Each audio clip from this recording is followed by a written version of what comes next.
Welcome back to another episode of Light Beer, Dark Money. I'm Sean Noble. I'm Chris Clements. And we have got a great guest today. Yeah, This is gonna be absolutely. fantastic. Matt Hurt, Republican strategist out of Northern Virginia. Out of Arlington. Arlington, Virginia. My old stomping grounds when I was just a wee lad. Yes. Yeah. Matt, thank you for being here.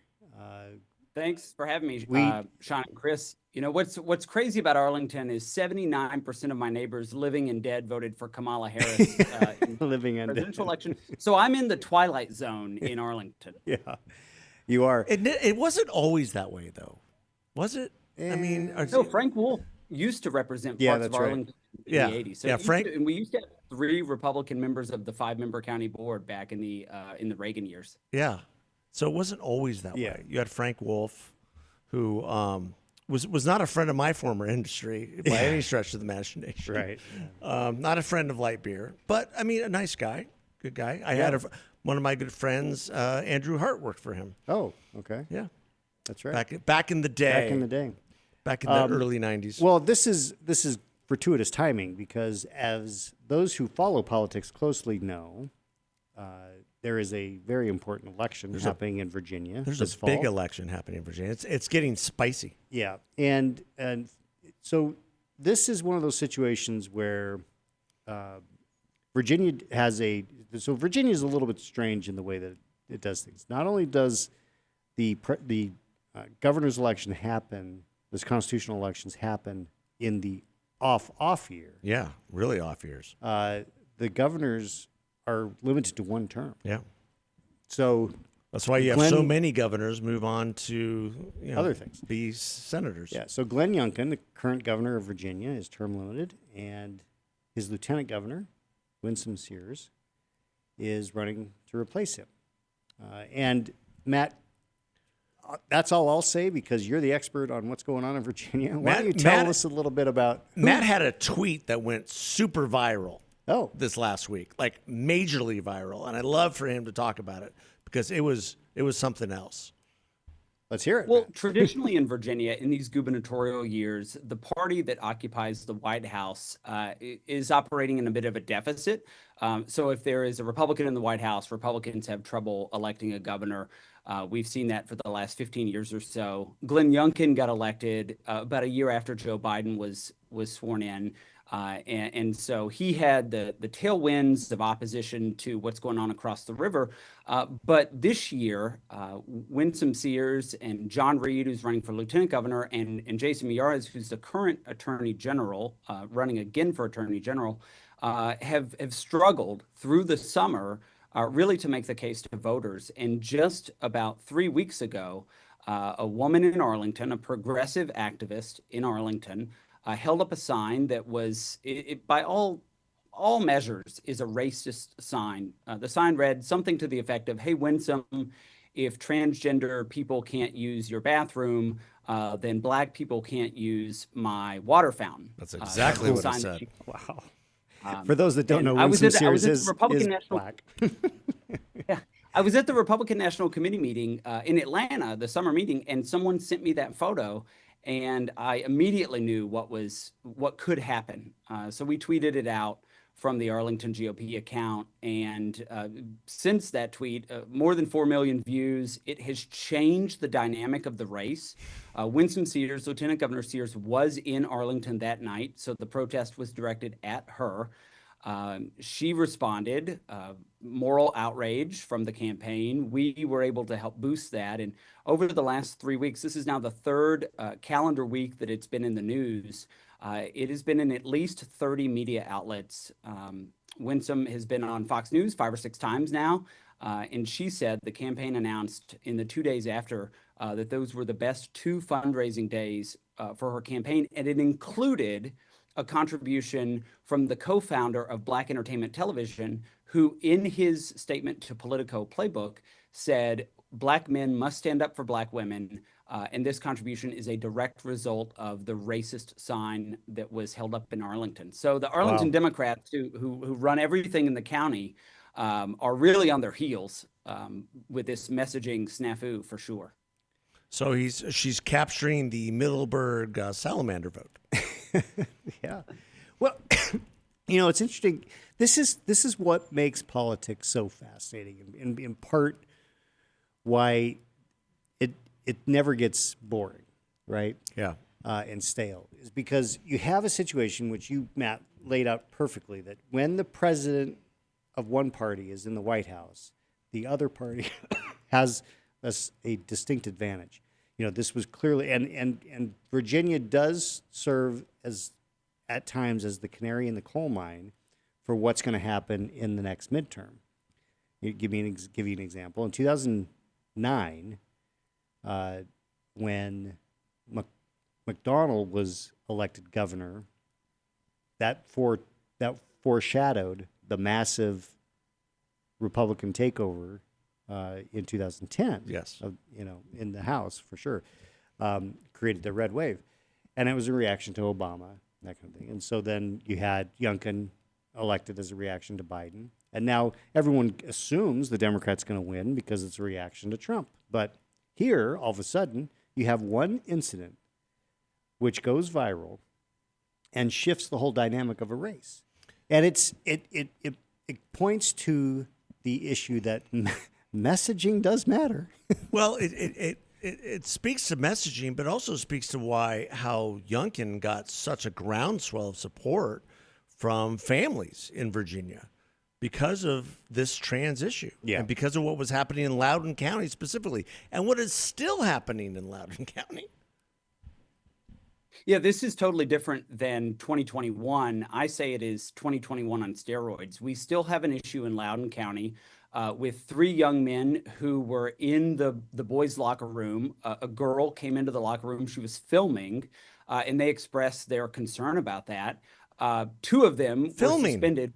One of them is a young Muslim boy, and he was not suspended because that would be intolerant. In Fairfax, their taxpayer funding of underage abortions for high school students, for girls. And in Arlington, we have a 30-year sex offender who repeatedly exposed himself in women and girls' locker rooms in high schools and park facilities for the better part of a year before law enforcement even did anything about it. Unbelievable. Yeah, I mean, that's the crux of this issue and why that posting went viral, because people are tired of this. And where this might have been accepted under the Biden administration 4 years ago, this is the groundswell against this. I don't think the Democrats really realize on the wrong side of this issue that they're on. According to the latest polls, 70% of Northern Virginians oppose men and women's sports.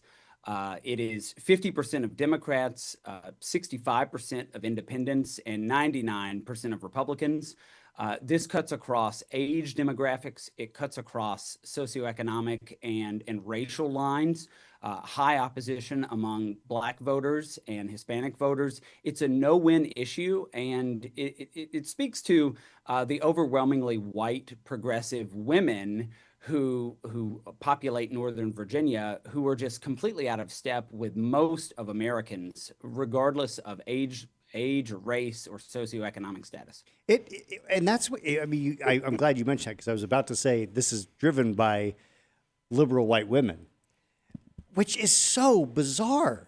It is crazy to me that it is liberal white women who you would think would be, on the forefront of women's rights, feminism, that kind of thing. And yet here they are allowing men to impose their will on women. And then engaging in these gotcha moments like what happened at the Loudoun County High School, where this girl was in there filming boys, and the boys didn't really say anything offensive. They're like, get her out of here. She shouldn't be in here. And that was the cause to get them suspended. It's just crazy.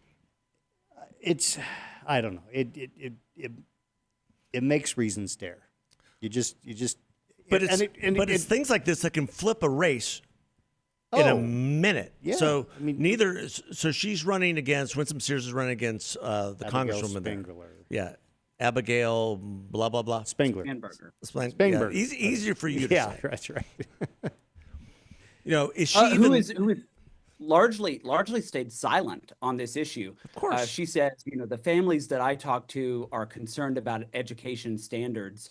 But I've had Democrat women, as the chairman of the Arlington County Republican Committee, I've had Democrat women in Arlington call me and say, I can't tell my friends that I oppose men and women's bathrooms because they will excommunicate me. But this is absolutely insane. So she's not answering the question. And even as recently as within the last day or two, Winsome Sears appeared at another school board meeting. This is a win-win. It's common sense. Most Americans agree. And it is nice to see that Winsome and the statewide ticket are going on offense on this issue. Well, and the one, I mean, it's an 80-20 issue where the Democrats, again, are going to fall on their sword. And the thing that makes this even more powerful for Winsome Sears is the fact that she's a woman. Yeah. If this were a Republican candidate that were a man, it would be a little bit more difficult to thread this needle. But the fact that Winsome Sears is a woman and African American, well, that almost is a non-factor. Well, I mean, obviously, it was a factor in the. It's a factor for Democrats. I mean, well, yeah, everything is about race for them, except for trans issues. Except for trans. Apparently, that's the one issue that is that supersedes the racial issue, which is astounding. I mean, when you think and Matt, you've been around this business long enough to know this, that the politics of identity, it is mind-blowing to me that the Democrats have leaned so heavily into the politics of identity for trans. It makes no sense at all. And one of the things that was really interesting to see the night of the school board meeting, Winsome spoke during the public comment period as a mother and a grandmother, but the chairman of the Arlington County Democrats, a white man, approached the woman with the sign and said, hey, your sign is making the news and it's not for good reasons.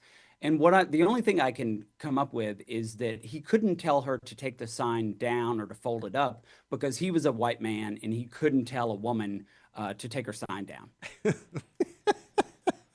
Whoops. But had he been dressed as a woman, he absolutely could have said whatever he wanted.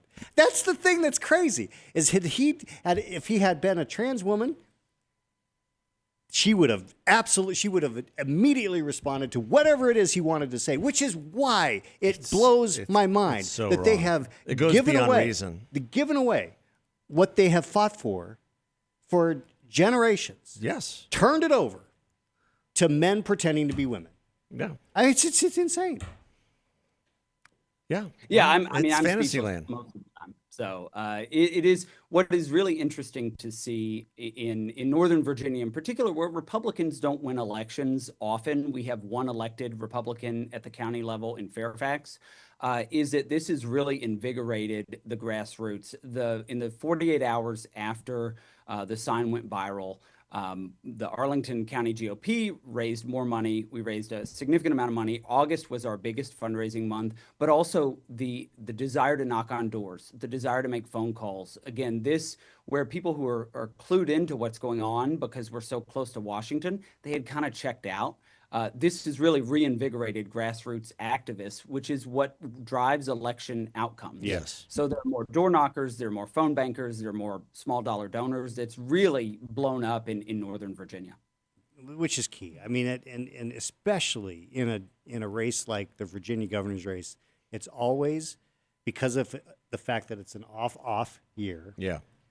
You don't get your low propensity voters, so that you have to, so those that have the better ground game have the better shot at winning. Yeah. And so if this is motivating base Republicans and activists to get engaged, that's only for the good for Winsome Sears and her shot to become governor. Yeah. How are the other two races looking because of this? Is it having a trickle-down effect? It's a great question. The poll before the sign went viral showed Winsome Sears 7 points down, John Reed, the candidate for lieutenant governor, 3 points down, and Jason Miyares, the incumbent attorney general, 3 points down. In the poll that was released in the days after the sign, so the sign had permeated the zeitgeist, Winsome was down 5 points. John Reed, the lieutenant governor candidate, was tied, and Jason Miyares down 1 point. If we zoom out another 2 weeks, they were all down.